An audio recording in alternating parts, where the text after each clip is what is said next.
코로나 확진 판정을 받고 군 병원에 입원한 트럼프 대통령이 잘 지낸다고 밝힌 가운데 공화당 상원의원 등 추가 감염자가 잇따랐습니다. 김정은 국무위원장은 확진 하루 만에 트럼프 대통령에게 완쾌를 기원하는 위로 전문을 보냈습니다. 강경화 외교부 장관 배우자인 이일병 전 교수가 요트구입과 여행 목적으로 미국으로 출국했습니다. 외교부의 해외여행 특별주의보를 어긴 셈인데 단독 취재했습니다. 코로나 확진자가 사흘째 두 자릿수를 유지했습니다. 비성 비경객 가운데 현재 2명이 확진 판정을 받은 가운데 방역당국은 추석 연휴가 감염 확산에 영향을 미칠 가능성에 대비하고 있습니다. 개천절인 오늘 경찰이 광화문 광장을 전면 봉쇄한 가운데 서울 도심에서는 집회 대신 보수단체의 기자회견이 진행됐습니다.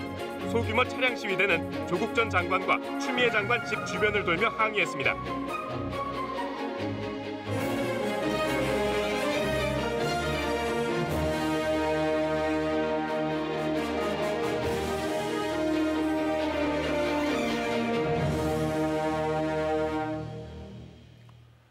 여러분 안녕하십니까? 개천절 전해드리는 KBS 9시 뉴스입니다. 코로나 바이러스가 전 세계인의 일상을 뒤바꾼 2020년 초강대국 미국 대통령에 이어 대통령의 최측근들 또 대통령과 접촉한 상원 의원들까지 잇따라 확진 판정을 받고 있습니다. 코앞으로 다가온 미국 대선 일정도 엉키고 있는데 군 병원에 입원 중인 트럼프 대통령은 중증 환자에게 효과를 보였던 항바이러스제 렘데시비르를 투약받았습니다. 잘 지내고 있다는 육성 메시지에 이어 트위터를 통해 몸 상태가 좋다고 전하기도 했습니다. 첫 소식 워싱턴 서지영 특파원입니다. 마스크를 쓴 채 모습을 드러낸 트럼프 대통령은 헬기까지 걸어서 이동했습니다. 엄지도 치켜 올렸습니다. I want to thank everybody for the tremendous support. I'm going to Walter Reed Hospital. I think I'm doing very well. 병원에 입원한 뒤 트윗에는 상태가 좋다고 밝혔습니다. 트럼프 대통령에게 렘데시비르가 처방됐습니다. 렘데시비르는 식품의약국이 지난 5월 코로나19 치료제로 긴급 사용을 승인한 항바이러스제입니다. 콜리 주치의는 대통령이 인공적인 산소 공급은 필요하지 않은 상황이고 렘데시비르를 접종한 뒤 편안히 쉬고 있다고 밝혔습니다. 전날 항체 치료제를 투여한 것도 예방적 조처라고 강조했습니다. 하지만 측근들의 추가 감염은 잇따르고 있습니다. 전 백악관 보좌관인 켈리앤 코네이에 이어 트럼프 캠프 홍보 전략가, 공화당 톰 틸리스, 마이클 상원의원 등도 코로나19 확진 판정을 받았습니다. 지난달 26일 백악관에서 열린 코니 베럿 연방대법관 지명식이 코로나 확산의 근원으로 추정됩니다. 당시 참석한 200여 명은 대부분 마스크를 쓰지 않은 채 대화를 나눈 것으로 확인됐습니다. 대선 일정에도 차질이 빚어지고 있습니다. 예정된 유세 일정은 연기 또는 온라인 행사로 대체했습니다. 다만 펜스 부통령과 민주당 부통령 후보 해리스 상원의원이 모두 음성 판정을 받으면서 두 사람의 TV 토론은 7일 예정대로 진행됩니다. 한편 음성 판정을 받은 뒤 미시간 유세에 나선 바이든 민주당 후보는 이번 일을 교훈 삼아야 한다고 직격탄을 날렸습니다. It's not about being a tough guy. It's about doing your part. Wearing a mask is not only going to protect you, but it also protects those around you. Good afternoon. 네, 그럼 여기서 트럼프 대통령이 입원 중인 월터 리드 육군병원에 나가 있는 서지영 특파원 연결해서 추가로 들어온 소식들 알아보겠습니다. 서지영 특파원, 트럼프 대통령 트윗 조금 전에 전해드렸는데 병원 측에서 대통령 상태에 관해 밝힌 내용이 있나요? 아직 병원 측에서 밝힌 내용은 없지만 제가 들고 있는 게 이 주치의 세 번째 성명입니다. 이 상태가 양호하다는 내용인데요. 그러나 현지 언론들은 대통령의 상태가 백악관이 밝힌 것보다 심각하다고 전하고 있습니다. 이 코막힘 증상이나 미열 그리고 숨쉬기 힘들다 등의 측근들을 인용한 보도가 나오고 있지만 주치의를 통해서 공식적으로 확인된 것은 아닙니다. 다만 멜라니아 여사는 백악관에 머물고 있는데 트럼프 대통령만 군 병원으로 이동한 것은 어느 정도 집중 치료가 필요하다 이렇게 해석할 수 있겠습니다. 이번 뒤에도 백악관 측이 권한 이양 계획은 없다고 밝혔는데 트럼프 대통령은 병원에서 계속 일을 하고 있는 거죠? 네, 월터리드 육군병원은 대통령뿐만이 아니라 정부 고위급 인사를 진료하는 병원입니다. 이곳에는 특별실에 머물고 있고요. 트럼프 대통령은 그리고 업무 공간도 갖춰져 있습니다. 이 확진 판정을 받은 뒤 트럼프 대통령은 최근에 열대성 폭풍 피해를 입은 뉴욕에 대한 재난지역 선포를 승인하고 행정부 요직에 4명의 인사를 임명하겠다는 계획도 밝혔습니다. 펜스 부통령에게 권력 승계 없이 대통령직을 수행하겠다는 의지를 보인 것으로 풀이됩니다. 하지만 대선을 한 달 앞두고 정치적 타격은 피할 수 없어 보입니다. 무엇보다 코로나19 대유행의 심각성을 깎아내리던 대통령이 확진 판정을 받으면서 선거 전략 근본이 흔들릴 수도 있다는 분석도 나오고 있습니다. 지금까지 메릴랜드 월터리드 육군병원 앞에서 KBS 뉴스 서지영입니다. 하루빨리 완쾌되기를 진심으로 기원한다. 북한 김정은 국무위원장이 트럼프 미국 대통령 부부의 확진 소식이 나온 지 하루 만에 위로 전문을 보냈습니다. 김 위원장이 코로나19에 확진된 외국 정상에게 공개적으로 위로 메시지를 보낸 것은 이번이 처음입니다. 일단 미국 대선 전까지는 이렇게 정상 간 상호 신뢰를 유지하면서 상황을 관리하려는 의도로 풀이됩니다. 지영철 기자입니다. 북한이 오늘 조선중앙통신을 통해 김정은 위원장의 전문을 공개했습니다. 7문장의 짧은 내용. 우선 트럼프 대통령 부부의 확진이란 뜻밖의 소식을 접했다며 위문을 표했습니다. 또 하루빨리 완쾌되기를 진심으로 기원하고 반드시 이겨낼 것이라고 했습니다.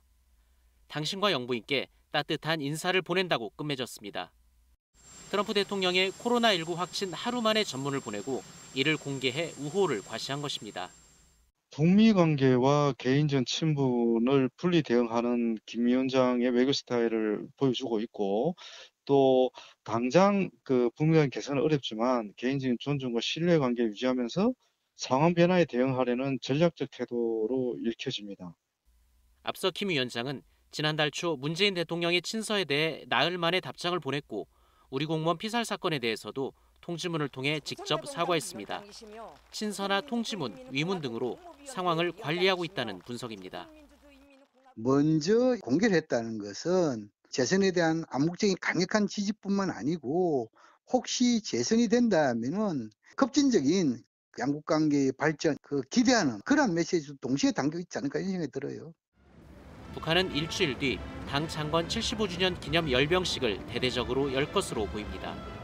열병식 규모나 전략무기 공개 여부에 따라 북미 간 대화 재개 가능성도 가늠해 볼 수 있을 것으로 보입니다. KBS 뉴스 지형철입니다. 네, 보신 것처럼 한반도 정세는 미국 대통령의 코로나 확진에도 민감하게 반응할 만큼 주변국들과 예민하게 얽혀 있습니다. 그만큼 변화무쌍하고 우리 생존과도 직결돼 있지만 정부 관계자의 해석과 진단을 직접 듣기도 쉽지 않습니다. 오늘 9시 뉴스에서는 문정인 대통령 통일외교안보특보에게 직접 묻는 시간 마련했습니다. 어서 오십시오. 안녕하세요. 불편한 질문부터 좀 드려야겠습니다. 공무원 피살 관련해서 김정은 위원장이 이례적으로 직접 사과의 뜻을 전했지만 문재인 대통령이 좀 사과를 너무 쉽게 받은 거 아니냐 이런 지적도 있습니다. 어떻게 생각하십니까? 사과를 쉽게 받은 건 아니죠. 긍정적으로 평가 안 되는 얘기를 했죠. 이제 공동조사를 해서 그 결과를 파악한 다음에 정부의 공식적 입장을 취할 겁니다. 그래서 사과를 수용한 건 아닌 걸로 저는 알고 있습니다. 말씀대로 공동조사를 요구했고 또 군 통신선 복원도 함께 요청한 상태입니다. 아직 반응이 없는데 어떻게 보십니까? 글쎄요, 저는 공동조사보다 더 시급한 것은 우선 희생된 분의 시신을 수습해서 유가족들에게 돌려드리는 게 제일 중요한 작업이라고 보는데 그러려고 우선 남북 간에 정보 교환이 돼야 돼요. 정보 교환이 돼서 공동 수색을 하고 공동 조사를 해 나가야 되는데 북에서 아직 반응이 없네요. 조금만 두고 보죠.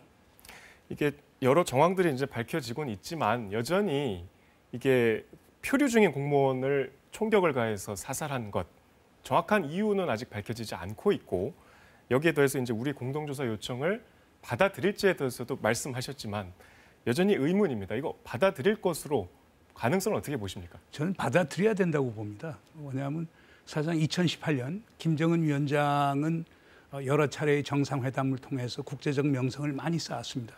그러나 이번 우리 공무원 피살 사건이라고 하는 것은 그 쌓아온 명성을 완전히 실추시킨 거거든요. 그렇기 때문에 그것을 극복하기 위해서라도 김정은 위원장이 공동조사에 적극적으로 임할 필요가 있다고 봅니다. 그렇게 해서 투명하게 북의 입장을 보여주고 그래서 우리 정부와 국민이 설득이 되면은 거기에서 남북 간의 새로운 어떤 돌파구도 마련할 수 있는 것 아닌가 생각이 됩니다. 김 위원장을 위해서라도 받아들여야 된다는 말씀이신데 야권에서는 이제 파상 공세를 그야말로 하고 있습니다. 심지어 문 대통령의 47시간 행적을 밝혀라 뭐 이런 얘기도 있고 또 당시에 우리 군이 북한 함정을 격파했어야 된다 이런 주장도 합니다. 이거 어떻게 보십니까? 글쎄, 그건 상식에 맞지 않네요. 상식에 맞지 않나요? 네, 그리고 지금 22일 날 3시 반에 우리 군이 이제 우리 공무원이 북한 단속선에 의해서 예인되고 있는 것을 발견했거든요.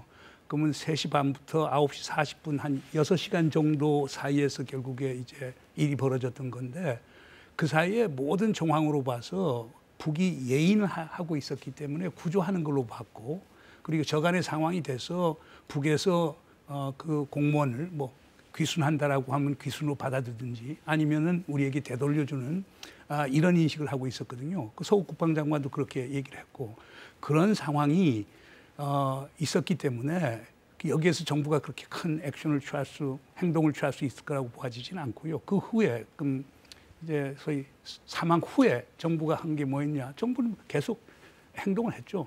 22일 날 새벽 1시에 안보장관 관계 회의를 개최를 했고 2시 반에 소위 나름대로의 정보 판단을 했고 그 다음 날 아침 8시 대통령 보고를 했고 그리고 이제 쭉 동향을 보다가 그 다음 날 국방부에서 최종적인 정보 판단을 했죠. 그러니까 이런 상황이 벌어졌을 때는 통신 감청을 한 것만 갖고 이게 정보가 될 수는 없거든요. 그건 단순 첩보예요. 이런 것들이 영상 첩보도 보고 그다음에 인적 첩보도 인간 첩보도 보고 이런 것들을 융합해서 거기에서 종합 판단을 내리기 때문에 시간이 걸릴 수밖에 없는 겁니다.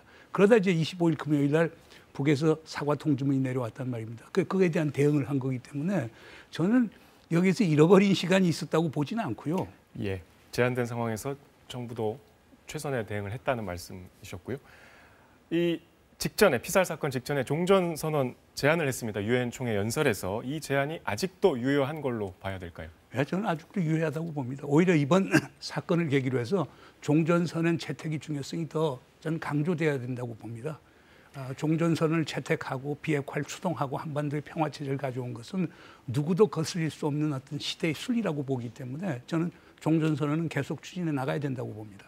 이런 상황에서 최근에 남북 정상회담 필요성을 제안하셨습니다. 제시 설명도 하셨는데 이게 뭐 진전되는 상황이 있기 때문에 하신 말씀인가요? 그건 아니고요. 저는 기본 입장에서 저쪽에서 사과 통지문을 보냈잖아요. 서면 사과는 아니에요. 그러니까 저는 구두 사과도 필요하다고 보는 거죠. 그러면서 저간의 사정을 전부 다 좀 얘기를 하고 김 위원장이 직접 사과를 그렇게 우리 대통령이 하고 그리고 뭐 11월 되면 미국 대선이 끝나니까 그 후에 어떻게 비핵화와 평화 체제를 추동해 나가느냐는 것을 두 정상이 논의할 필요가 있겠죠. 우리가 2018년 5월 26일로 돌아가 봐요. 그때 북미 회담이 어려워지게 됐을 때 김정은 위원장 우리 문재인 대통령이 판문점에서 비밀 회동을 했거든요. 그런 식의 회동을 자주 할 필요가 있다고 봅니다. 특히 지금 상황에서 코로나 때문에 대면 회동이 어려우면은 비대면 회동이라도 해서 화상회의라도 해서 할 수가 있는 것 아니냐. 예. 그런 것들이 남북 관계 새로운 돌파구를 열고 한반도의 평화를 가져오는 상당히 중요한 계기가 되지 않을까 생각이 됩니다. 비대면 회담은 새로운 제안이신 것 같습니다. 일단 폼페이오 장관 방한을 앞두고 북미 물밑 접촉 얘기가 계속 여러 가지 관측이 나오고 있습니다. 진행되는 게 있습니까? 글쎄요. 제가 알기에는 큰 진전이 없는 걸로 알고 있습니다. 없는 걸로 알고 계십니다. 이게 이제 옥토버 서프라이즈란 말과 연관이 되는데 10월 중에 북미 간 깜짝 합의를 뜻하는 말이죠.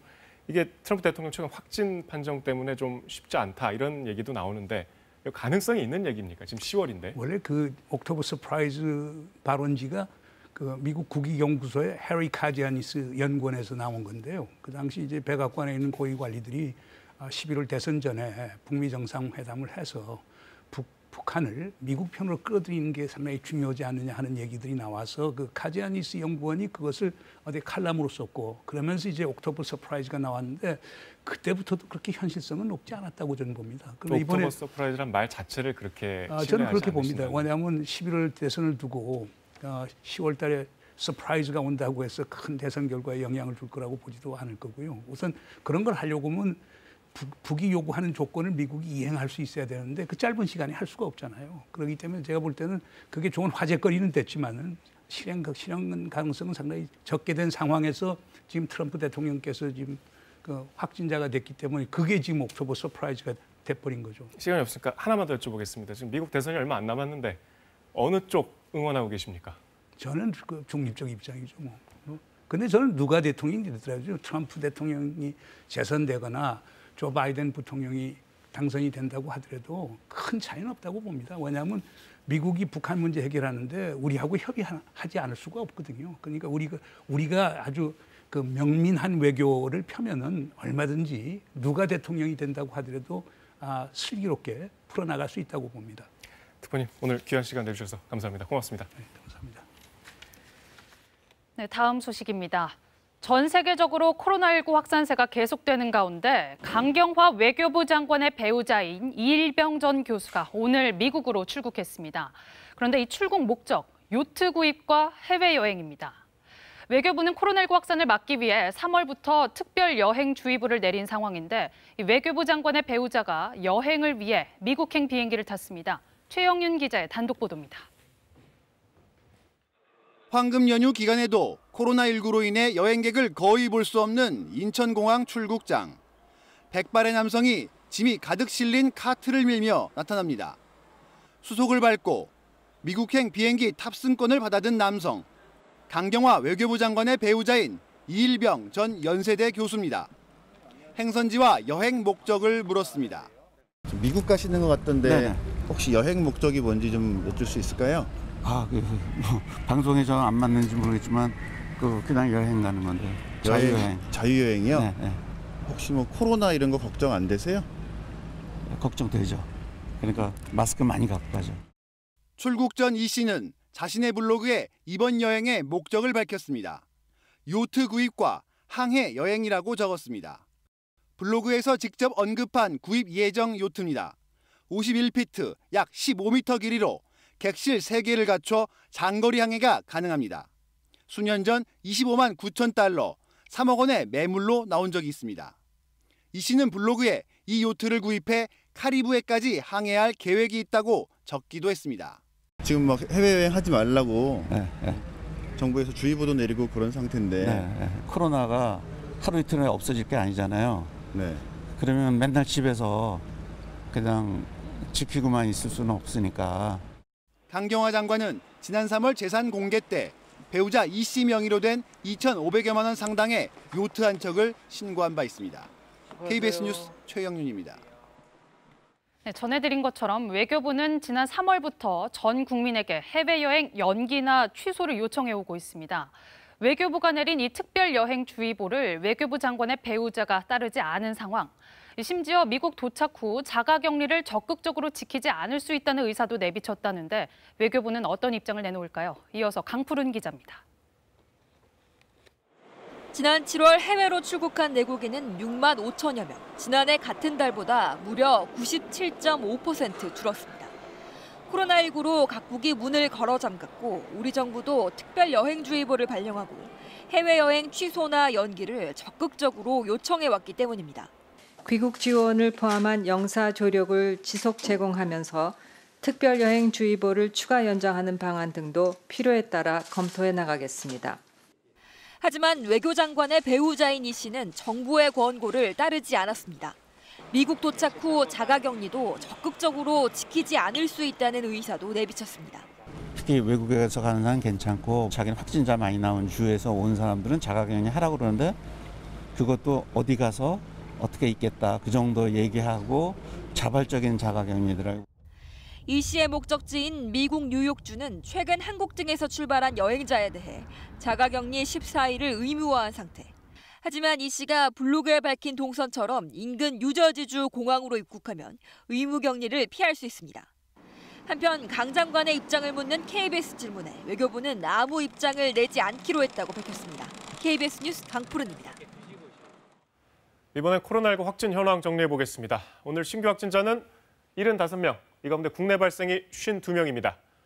지역별로 보면 서울이 25명으로 가장 많았고 경기와 인천에서 각각 8명과 7명이 확진 판정을 받았습니다. 수도권 외 지역에서는 부산이 8명으로 가장 많았습니다. 기존 확진자에서 비롯된 추가 감염도 계속되고 있습니다. 서울 도봉구 다나병원에서는 13명의 추가 확진자가 나왔고 경기도 포천시 소망 공동체 요양원 관련 13명, 또 인천 부평구 지인 모임 관련 확진자도 11명이 더 늘어났습니다. 연휴 막바지인 만큼 지금 이 시간에도 이동 중이신 분들 많을 텐데 이번 연휴 귀성 귀경객 가운데 확진자는 현재까지 2명으로 집계됐습니다. 이제는 다 아시겠지만 코로나19 최장 잠복기는 14일인 만큼 아직 상황을 예단할 단계는 아닙니다. 자, 이런 가운데 집단 면역 형성이 대안이라는 일부 전문가들의 주장이 나왔는데 방역 당국은 여전히 신속한 진단 검사를 통해 확진자를 조기에 찾아내고 추적 조사하는 현재의 방식을 고수할 수밖에 없다고 설명했습니다. 관련 소식들 오대성 기자가 종합했습니다. 지난달 말 첫 코로나19 확진자가 나온 서울 도봉구 다나병원. 2차례 전수검사에서 누적 확진자가 46명까지 늘었습니다. 이번 환자 4명 가운데 1명꼴로 양성 판정을 받은 겁니다. 침대가 아니라 좌식으로 되어 있기 때문에 거리 자체가 잘 떨어져 있지가 않아요. 같은 화장실을 사용을 하고 공용으로 식당을 이용을. 서울 마포구의 서울디자인고에서도 교직원 5명과 가족 1명이 확진돼 등교했던 학생들을 대상으로 검사가 진행 중입니다. 이처럼 소규모 산발적 전파가 끊이질 않고 있는 가운데 추석 연휴 귀성 귀경객의 감염 사례는 현재까지 2명으로 확인됐습니다. 명절에 부산을 방문한 서울과 울산 거주자 각 1명입니다. 연휴 기간 국내 발생 신규 확진자 수도 연휴 첫날 67명, 둘째 날 53명, 셋째 날인 어제 52명 등 두 자릿수를 유지하는 등 감소 추세를 보이고 있습니다. 하지만 연휴 기간 검사 자체가 평일보다 40% 정도 줄었고 감염 확산 여부도 아직은 더 지켜봐야 한다는 게 방역 당국의 입장입니다. 추석 전후로 이동과 만남 그리고 접촉하셨을 때의 거리 두기의 실천 정도가 향후 10월 중순경 국내 코로나19 발생 상황 그리고 나아가서 거리 두기의 정책 방향을 일부 전문가들이 집단 면역 형성을 주장한 것과 관련해 방역 당국은 현재로선 추적조사나 격리 같은 적극적인 개입이 불가피하다고 지적했습니다. 비교적 코로나19에 안전하다는 젊은 층에서조차 합병증 사례가 보고되고 있고 고령층에서의 치명률이 매우 높기 때문입니다. 한편 상온 노출이 의심되는 독감 백신을 접종한 사람은 2,303명으로 어제보다 13명 늘었습니다. KBS 뉴스 오대성입니다. 광복절에 이어 개천절인 오늘도 열리나 우려했던 서울 도심 대규모 집회 성사되지 못했습니다. 경찰이 광화문 광장 출입을 원천 봉쇄하고 검문소를 설치해 차량 검문까지 했기 때문인데 집회는 막았지만 시민들이 예상치 못한 불편을 감수해야 했습니다. 보수단체들은 기자회견과 소규모 차량 시위로 집회를 대신했습니다. 이호준 기자입니다. 경찰 버스들이 광화문 광장을 촘촘하게 빙 둘러쌌습니다. 광장 출입 자체를 막으려는 조치입니다. 낮 동안 지하철이 광화문역과 시청역, 경복궁역을 정차하지 않고 통과했고 거리에는 철제 울타리가 설치됐습니다. 도심으로 가는 길목에서는 차량 검문이 이어졌습니다. 경찰은 도로 곳곳에 검문소 90곳을 마련해놓고 도심 집회 참가가 의심되는 차량인지 점검했습니다. 차량 30여 대를 돌려보냈다고 경찰은 전했습니다. 그래도 안으로 들어가십시오. 안 옮기지 않으시면 견인 조치하겠습니다. 집회가 불가능하자 보수단체들은 소규모 기자회견으로 대신했습니다. 코로나를 이용하여 광화문 집회를 탄압하였습니다. 문재인 대통령은 반드시 역사의 심판을 받을 것입니다. 우려됐던 기습 시위나 물리적 충돌은 없었고 마스크 착용도 비교적 지키는 모습이었습니다. 일부 시민들은 불편을 겪기도 했습니다. 어디 가냐, 뭐 사러 왔냐, 어디 가냐, 그런 거 다 물어보니까 개인적인 사생활이 전부 다 통제되는 것 같고. 법원이 허용한 10대 미만의 소규모 차량 시위는 예정대로 진행됐습니다. 차량 시위대는 조국 전 장관과 추미애 장관 집 주변을 돌며 항의 시위를 벌였습니다. 경찰은 서울시가 이달 12일까지 10인 이상의 집회 금지를 통보한 만큼 다음 주 한글날에 신고된 집회도 원칙적으로 통제한다는 방침입니다. KBS 뉴스 이호준입니다. 30년 전 오늘 독일은 완전한 통일을 이뤘습니다. 이 장벽이 무너지고 생긴 생명의 녹색지대 그린에스반트를 어제 전해드렸는데요. 이 녹색의 평화지대가 탄생할 수 있었던 건 통일 직후부터 시작된 정부와 민간단체의 발빠른 협력 덕분이었습니다. 이 삭막했던 국경 일대가 생태숲으로 변신할 수 있었던 비결, 유광석 특파원이 보도합니다. 울창한 숲길을 걷는 두 친구. 휴가 기간 3주 일정으로 그린에스반트를 따라 자연을 탐방하고 있습니다. Verändert sich immer wieder. Also man geht manchmal durch Wälder, dann hat man wieder weite Wiesen. Die Flora und Fauna unterscheidet sich. Wir haben sogar schon eine Schlange sehen dürfen. 이들이 걷는 바닥은 분단 시절 동독 군인들의 순찰로이자 물자 운송로였습니다. 철책과 나란한 국경 일대가 17,000여 헥타르의 녹색지대로 변신했습니다.